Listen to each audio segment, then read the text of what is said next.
ভারত বন্ধের ডাকের প্রতি সমর্থন জানিয়ে কালাইন শাখার শ্রমিক ইউনিয়নও পালন করল পূর্ণ ধর্মঘট।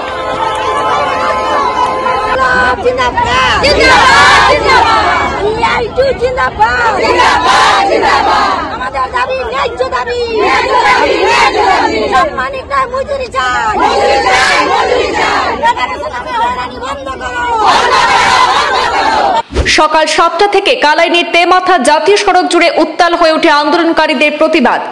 আশাকর্মী, অঙ্গনওয়াড়ি কর্মী, বেকার, যুবক এবং বিরোধী রাজনৈতিক দলের সদস্যদের দেখা যায় প্রতিবাদে অংশ নিতে।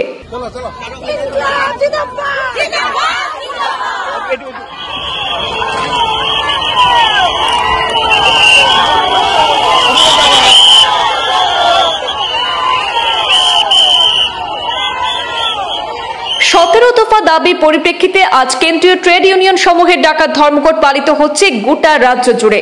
সমগ্র দেশের সঙ্গে ভারত বন্ধ পালন করল শ্রমিক ইউনিয়নের কালাইন শাখাও।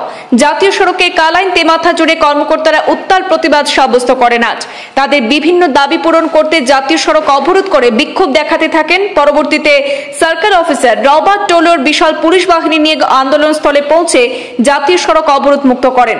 অবরোধ মুক্ত করতে গিয়ে হিমশিম খেতে হয়েছে পুলিশ প্রশাসনকেও। পিকেটাররা বিভিন্ন স্লোগানে মুখরিত করে তোলেন গোটা এলাকা। তারা জানান, পুলিশ দিয়ে তাদের আন্দোলন দমানো যাবে না। পরে আইন শৃঙ্খলা বজায় রাখতে প্রায় শতাধিক বিক্ষোভকারীকে সরিয়ে থানায় নিয়ে যাওয়া হয়। তার শতাধিক আন্দোলনকারীরা সেখানে নানা স্লোগানে মুখরিত করে তোলেন। তাদেরকে পুলিশ কালাইন থানায় নিয়ে যায়। সড়ক বন্ধ থাকায় সাধারণ মানুষ এবং যাত্রীদেরও ভোগান্তির সম্মুখীন হতে হয়।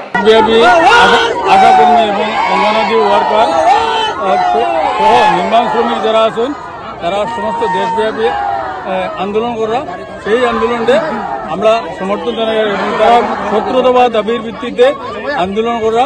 তার মধ্যে প্রধানত আছে যেগুলো দ্রব্যমূল্য বৃদ্ধি, তারপরে তাদের যেটা রেমুনারেশন না দিয়ে তারা যাতে আশা শ্রমিক এবং অঙ্গনওয়াড়ি ওয়ার্কার তাদের পার্মানেন্ট করা হয়, সেই দাবির ভিত্তিতে তারা এই আন্দোলন করা।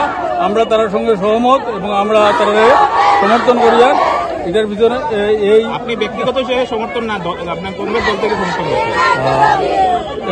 না, এটা ব্যক্তিগতভাবেই সমর্থন, কারণ দলগতভাবে আমরা কোনো ধরনের সিদ্ধান্ত নেওয়া হয়েছে না, সেটি এটা ঠিক পাওয়া যায় না।